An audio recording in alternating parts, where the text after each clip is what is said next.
And Pat, if you want to go ahead and thank our visiting politicians and introduce Kim. Yeah, thanks very much. We want to welcome Senator Joan Lovely, who is here tonight. Thank you, Senator Lovely. And we also want to welcome Representative Paul Tucker, who both Senator Lovely and Paul Tucker have been very helpful in terms of helping us think through the possibilities of the offshore wind industry coming to Salem.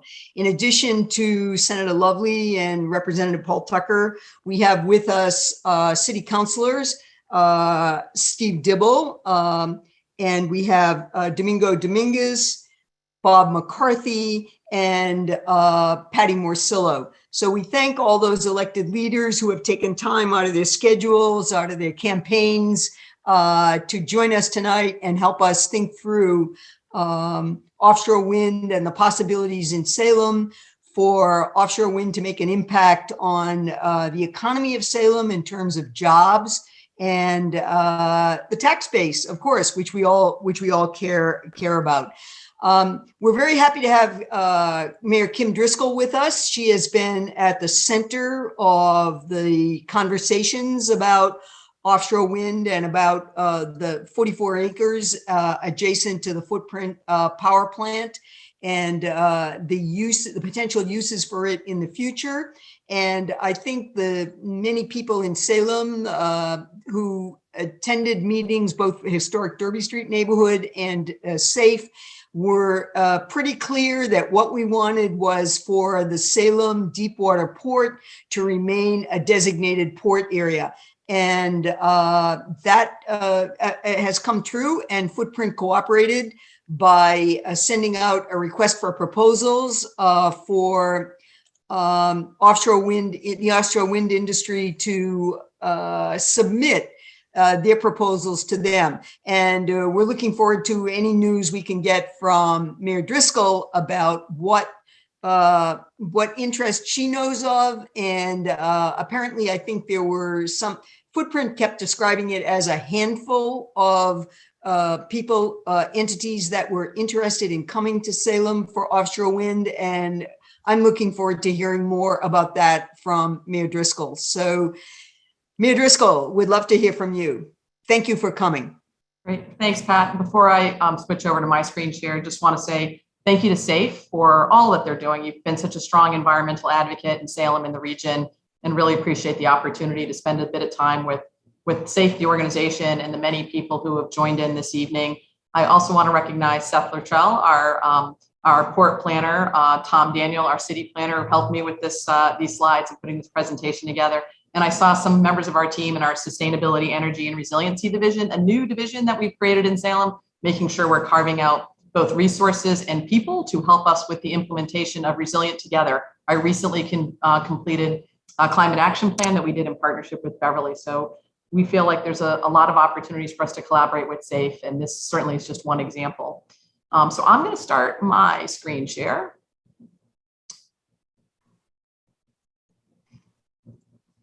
All right, everybody, thumbs up. Can you see that? All right, yep. Perfect. Again, really pleased to be here to talk a little bit about offshore wind, what this could mean for Salem. I put together what looks like a longer agenda on this slide than I wanted to, but my hope is we can head into some Q&A. We see this as an exciting opportunity for Salem, for Massachusetts, for our planet. We're still learning an awful lot about offshore wind, but feel like this could be a very promising, way forward in our community. And I say that knowing that the harbor and the waterfront has really been key to Salem's prominence going back centuries. And to think about our ability to harness the harbor, the wind as a means to bring economic success here just harkens back to the days that tiny clipper ships sailed around the world and brought back amazing and exotic goods to our community, and were a key part of the profit margins in Salem, and led to Salem being the home of the first millionaire in America. And so much of our current modern day success is tied to the things that happened here during the great age of sail. Can we harness the harbor once again to benefit our community? We think that answer is yes. So thought we'd just talk a little bit about what we know so far with respect to what's happening with offshore wind in Massachusetts. And again, I really want to preface this that we're learning a lot. I think the industry is learning a lot. I think Massachusetts state officials are still learning a lot. In other places where you're seeing offshore wind, it's whole country-led efforts. And so this is obviously different when you're talking about what's happening here in the US, but exciting and big changes ahead since this new administration came in Washington. So we certainly want to be a part of that future. So I thought it was important just to frame up some of the goals that we know that are currently in place in the state. You know, there are certainly constraints to meet these goals. They are ambitious in many respects, and in others not ambitious enough. We have so much catching up to do to mitigate the impacts of climate change, but it's pretty clear that offshore wind and solar need to play a major role.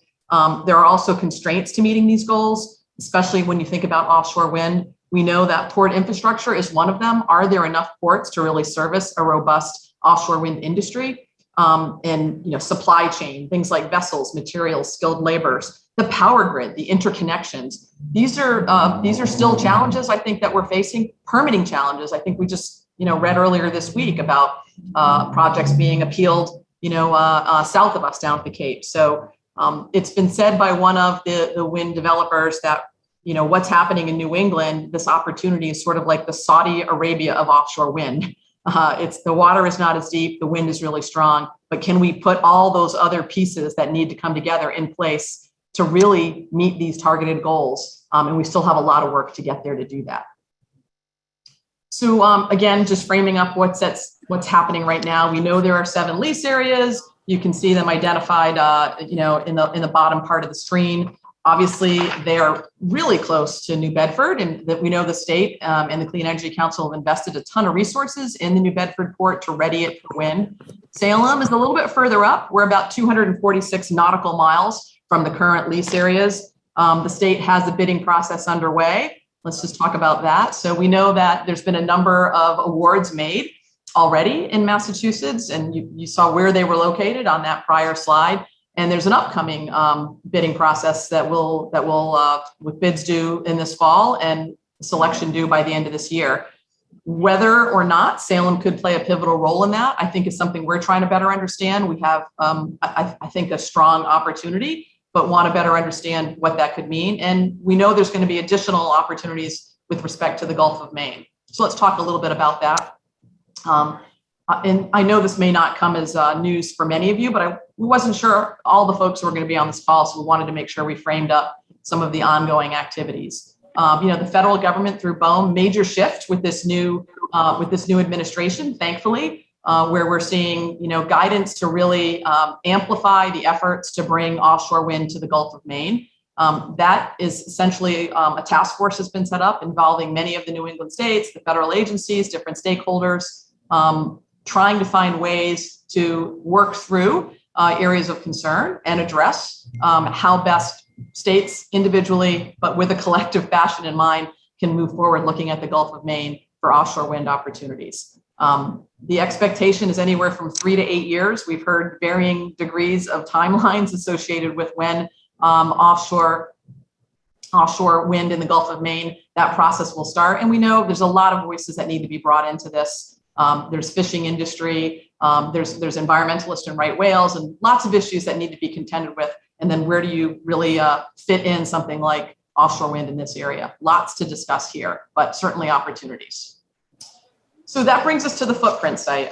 Those of us in Salem are pretty familiar with this site. We recognize that it looks a lot different than it did many, many years ago. But I think it's important to think about how this site has been used. Since 1950, it's really been locked off from the public. It's been primarily an industrial site, coal-fired power plant, oil terminals. It's nestled in between the South Essex Sewage District to the right and the city's Blaney Wharf to the left. That's where the ferry comes in, where we've had visiting vessels. And you can see just a wonderful historic Derby neighborhood all around this. So it's tight. There's also a grid on this site, the New England Power, what used to be New England Power, now National Grid Power Grid is here, key distribution center, not going anywhere.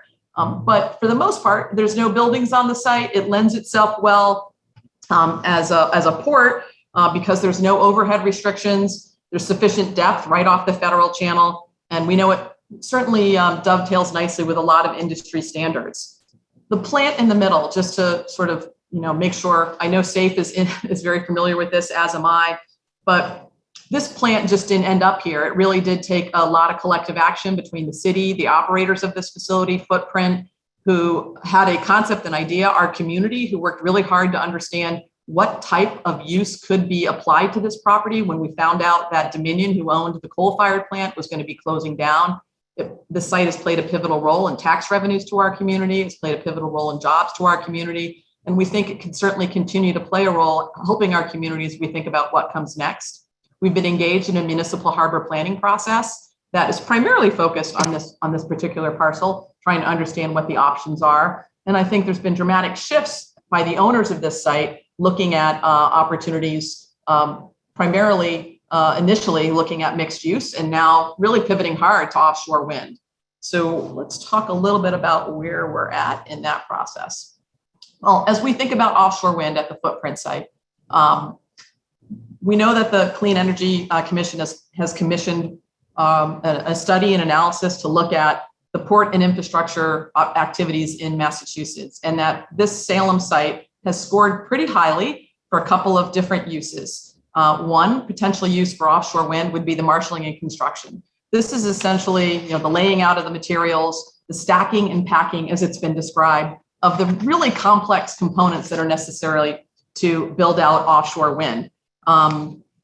Typically, you can see these projections are from that port assessment that take into account what some of the requirements are to meet some of those basic needs. The next opportunity might be around manufacturing. Manufacturing facilities, most of the supply chain items simply cannot happen on land to be transported on land by truck or rail. They're just too large. So you're talking about something that needs water access. Is there an opportunity for the multitudes of components and equipment that need to be put in place to happen at a waterside facility for manufacturing? And then the last thing is operation and maintenance, the ongoing work that would be necessary to service offshore wind farms once they're up and running. And clearly, many of these site characteristics meet up with some of these descriptive uses for these various activities. So what's taken place to date? I'm going to go ahead and mute somebody. There we go. So what's taken place to date with respect to offshore wind? And I will say it's moving quickly. We're learning a lot. I think the industry is growing. I've described it as a little bit of a gold rush, and we're excited to be able to position Salem to take advantage of the opportunity to grow this particular industry here. We, as folks may know, the city of Salem is part of the work to permit the current Footprint power plant, gas plant that's on site, included a community benefits agreement that ensured that the pier, the commercial pier on that site, would be a community asset, co-owned with the two principals from Footprint Power.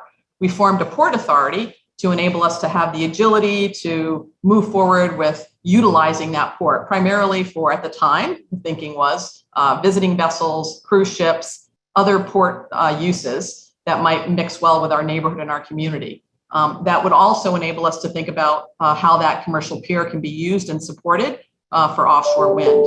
As I said, we've been working with the CEC, or they've certainly been doing a lot of the underlying work to assess ports in Massachusetts, determine suitability, and try and help the Commonwealth advance the industry within the entire state. We know that the change in the administration with President Biden has led to a much more amplified effort to accelerate offshore wind as a means to supply energy and much needed power to the United States. That's been super helpful. And I think Footprint, recognizing that there was a lot of support for offshore wind in our community, with the blessing and I would say collaboration of the Port Authority, put out a request for expressions of interest, soliciting interest in this particular site for offshore wind uses or other uses. It was primarily focused on offshore wind, and they received about a half a dozen proposals, is my understanding. We do not have access to those proposals. We do not have details. They included confidentiality statements and the like. But we know there were about a half a dozen. This was reported at our Port Authority meeting by principals. We know a couple of them at least involved offshore wind uses, be it developers, be it folks who are in the supply chain. And they are, I think, trying to narrow down a focus with at least 2 potential operators on what might happen where and how. And it feels like those conversations are happening quickly. We hope to be further engaged and updated from Footprint with respect to potential parties that might be of interest. Some have done outreach to us, so we know there is some interest from folks who are real, and that's exciting for us to know that the characteristics of this site, as looked at and studied, actually are being borne out by development teams that are looking at it. I think the piece of the puzzle that is a lot less clear is what's the role of the state, what's the structure. We're thrilled that Governor Baker put forward a $100 million port development proposal with ARPA funding and has highlighted Salem as a potential player in those resources. And we're hopeful that the legislature, I know both Representative Tucker and Senator Lovely are supportive of trying to develop resources for this port. We know the commercial pier needs a ton of work. We've done some of the assessments as a port authority and recognize that the pier has been used and is in conditions that need to be upgraded for any use, but certainly for something like offshore wind, substantially more. We were thrilled, I would also say in July, that the state has identified this port as a key part of the infrastructure to support offshore wind and wants to partner with us to help better understand and develop what that might mean here. Now, I want to be clear, I think it's going to be up to our community to come up with a reuse plan and really the details around that plan. What would it entail? Who are the partnerships? How do we work together to get that done? I see the state as being a key collaborator in understanding how they can be supportive of a public-private partnership to develop offshore wind utilizing the Salem port, and how do we position ourselves for success. So some of the goals that we're focused on moving forward, I would say, in the near term, we want to capitalize on this momentum. We know that the federal administration wants to move forward. We also know that this is a complex process, both funding, permitting, tax incentives. How do we think about the port development? We do have a grant we put forward to the federal port, to the federal government in support of port infrastructure improvements there. And we're hoping that to hear back on that later this year. We want to utilize the Port Authority as an ability to use having a publicly owned or co-owned pier as a public-private partnership enables us to access additional state and federal dollars. Wanting to also make sure we're not seeing activities taking place on that land and in that pier that would not be helpful to our community. So how do we work closely as partners to set a collective vision for this site? Is high on our mind in the short term, and working collaboratively with both the owners of the property and potential interested parties in developing offshore wind is the most, at least we've seen, the most successful way to develop a vision and then achieve it. We know that there's going to be projects that are executed in south of the vineyard that we want to continue to build upon the relationships that we have with industry experts to think about, is there an opportunity for this particular site to play a role? And then long term, we know we are much closer, just by location, to the Gulf of Maine area. And as those leasehold areas become real and that process starts, we'd love to be in a position to position Salem for success to service that area. Some, again, immediate next steps for us. We want to engage directly, both with Footprint and with any potential offshore wind developers to maximize potential benefits locally. We know that offshore wind not only would provide things like tax revenues to our community, but workforce jobs, training, good jobs. We think there's an opportunity not just for Salem, but frankly for the region. We've got 2 gateway cities. Salem's a gateway city. We've got 2 gateway cities around us. When you think about offshore wind as an industry, we know this is not just about Salem, but it certainly could benefit Salem and the region around us. We also want to be mindful of how we minimize impacts. This is not a port in the middle of nowhere. It's in the middle of a historic neighborhood. We want to understand the types of uses that would happen on the site. How do we mitigate from impacts to the neighborhood, and recognize that this port doesn't have great upland infrastructure to support moving items via land. The upshot of this is most of the offshore wind activities really do utilize that harbor, and we know we've got great access there. We'll continue to meet with the state. We do have a strong relationship with folks at EOEA and Housing and Economic Development, who see offshore wind as a benefit in both of those agencies. So we're working closely with those folks. We are working to complete an appraisal of the footprint site. We think it's important to understand, hey, what is the value of this land as we try and understand the mechanics of how a collaboration could be structured. There's lots of folks who think of ports almost like they think of airports, right? The airport is publicly owned. The airlines make investments, have long-term leases, and work to fund a lot of the improvements that you're seeing. Is that the way this port should work? Or is there another structure for a public-private partnership that maybe is just focused on the pier area and the upland is owned in another manner?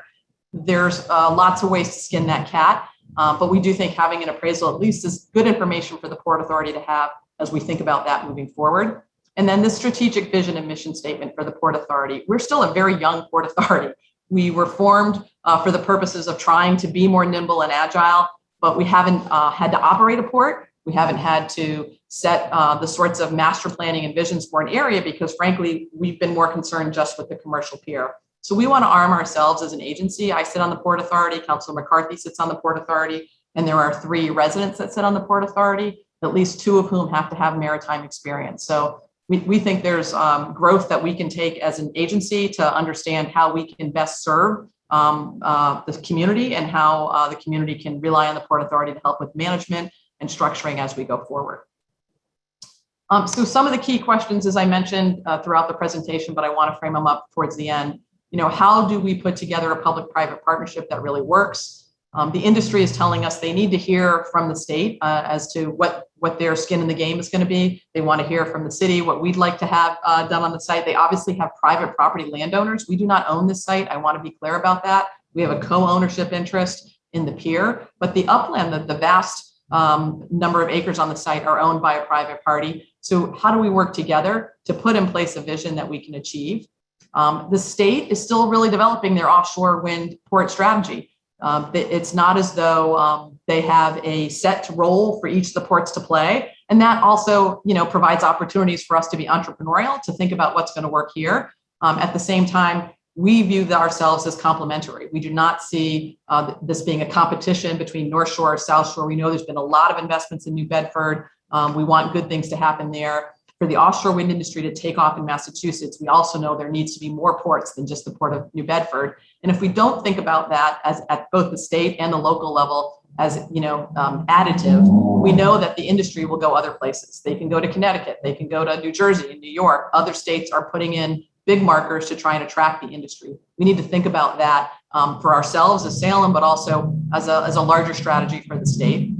And then how do we do this, smartly, agile, forward-thinking, transparent? This is a community that's close in terms of proximity to this particular area. And we are trying to make sure that we're doing things in a way that's going to serve us well, not just now in the short term, but very much in the future as well. And there isn't a roadmap. This isn't, we're developing a mixed-use site. This isn't something that's really been done in lots of places in the United States. So we're learning a lot. We're very focused on trying to make sure we're being smart and forward thinking and agile as we go forward. And I think there's going to have to be trust that we develop between the landowners, between wind developers, and between the state, because we're all going to have to come together for projects like this to be successful. So I'm going to stop sharing so we can maybe come together as a group. And again, I just want to say we see this as a terrific opportunity. And I think there are a lot more questions than there are answers at this point. But we're hoping that because of the natural assets that Salem has, we can be a real player in this offshore wind industry. We know there's real interest from offshore wind developers and port professionals. We're trying to harness that as we think about moving forward in a way that's good for Salem. And I'll stop there because I really enjoy the opportunity to move forward with some Q&A and hear what's on your minds as we take on what we think is not only a challenge, but an opportunity. Thank you.